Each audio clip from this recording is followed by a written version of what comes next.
အားလုံးပဲမင်္ဂလာပါရှင်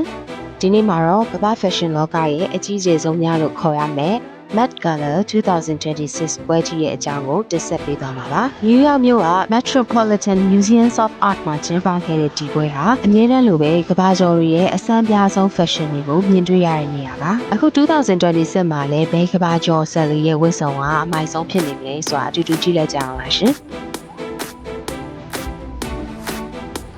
Met Gala ဆိုတာ Costume Institute အတွက်ရန်ပုံငွေရှာတဲ့ပွဲဖြစ်ပေမဲ့ကမ္ဘာတဝန်းက fashion ချစ်သူတွေကတော့ Super Bowls of Fashion ကိုတင်စားကြပါတယ်။အခုနေ့ရဲ့ themes ကတော့တကယ်ကိုထူးခြားတဲ့ costume art ဖြစ်ပါတယ်။ဒီ themes ဟာခန္ဓာကိုယ်နဲ့ fashion ကြားကဆက်နွယ်မှုတွေကိုအမှုပညာများအောင်ဖော်ကျူးဖို့ဖြစ်ပြီးတော့ရှေးဟောင်းပပုတွေပကြီးတွေကနေစိတ်ကူးဉဏ်ယူထားတဲ့ fashion တွေကိုမြင်တွေ့ရမှာဖြစ်ပါတယ်ရှင်။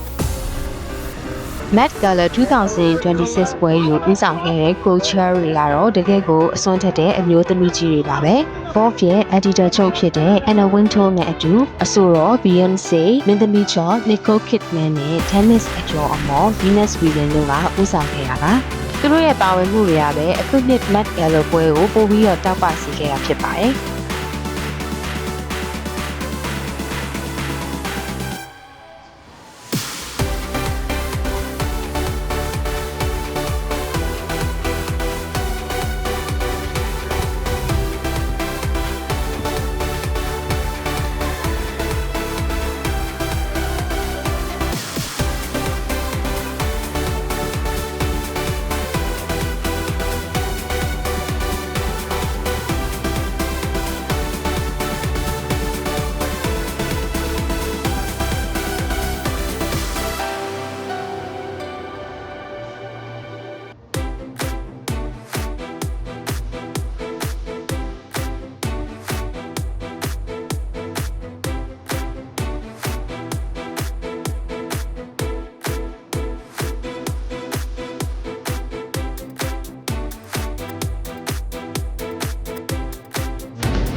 ကဲအခုဆိုရင် Met Gala 2026ရဲ့အနှစ်သာရတွေနဲ့ပွဲကိုဦးဆောင်သူတွေအကြောင်းကိုသိရှိပြီးလောက်ပြီပေါ့နော်။ဒါပေမဲ့ပရိသတ်တွေအမျှော်လင့်ဆုံးဖြစ်တဲ့ Red Carpet ပေါ် fashion တွေကဘယ်လိုတွေရှိနေမလဲ။ Beyoncé နဲ့ Rihanna တို့ကဘယ်လိုမျိုးတွေအပြိုင်ကျဲခဲ့ကြလဲဆိုတာပတ်2မှာဆက်ပြီးတော့ကြည့်ပေးကြပါအောင်နော်။